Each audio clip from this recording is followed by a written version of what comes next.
শরতের কাশফুল আর ঢাকের আওয়াজ বলে মা আসছেন, সময় হয়েছে চরণে পুষ্পাঞ্জলি দেয়ার।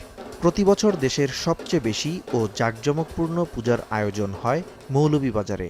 এবছর 1008টি মণ্ডপে হবে দেবীর পূজা। পূজা কমিটির নেতারা জানান, জেলার কুলাউড়ার কাদিপুর, রাজনগরের পাঁচগাঁও ও শহরের 3টি বড় ও আকর্ষণীয় আবাহন, মহেশ্বরী ও ত্রিনয়নী পূজা মণ্ডপে শুরু হবে দুর্গাপূজা।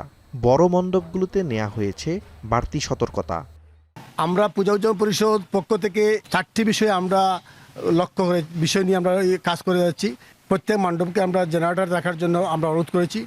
দ্বিতীয়ত আমরা চিন্তা করছি যে সিসি ক্যামেরা একটি গুরুত্বপূর্ণ জিনিস, তাই সিসি ক্যামেরা সবাইকে বলেছি যে একটি ক্যামেরা যেন প্রতি মণ্ডপে রাখা হয়। গত বছরের চেয়ে এবছর জেলায় পূজা মণ্ডপের সংখ্যা হাজার ছাড়িয়েছে। এর মধ্যে জেলার প্রাচীন তীর্থস্থান রাজনগরের পাঁচগাঁওয়ে প্রতিবছর লাখ লাখ পুণ্যার্থীর ভিড় হয়।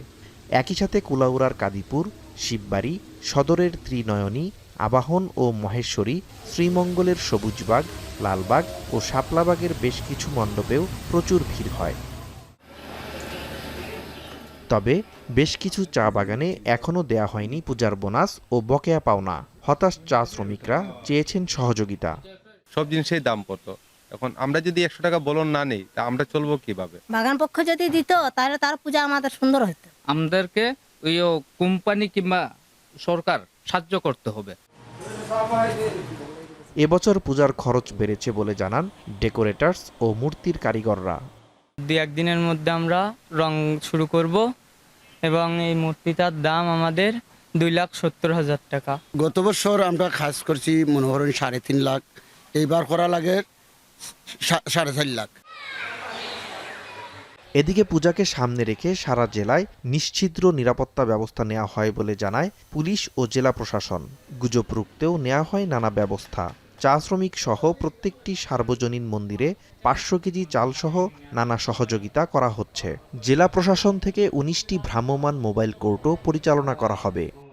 সকল হিন্দু সম্প্রদায়ে তাদের পূজা উদযাপন করার জন্য সকল কমিউনিটির নেতাদেরকে নিয়ে এবং ইসলামিক স্কলার যারা আছেন, ইসলামিক দলগুলো তাদেরকে নিয়ে আমরা ইতিমধ্যেই একাধিক সভা করেছি।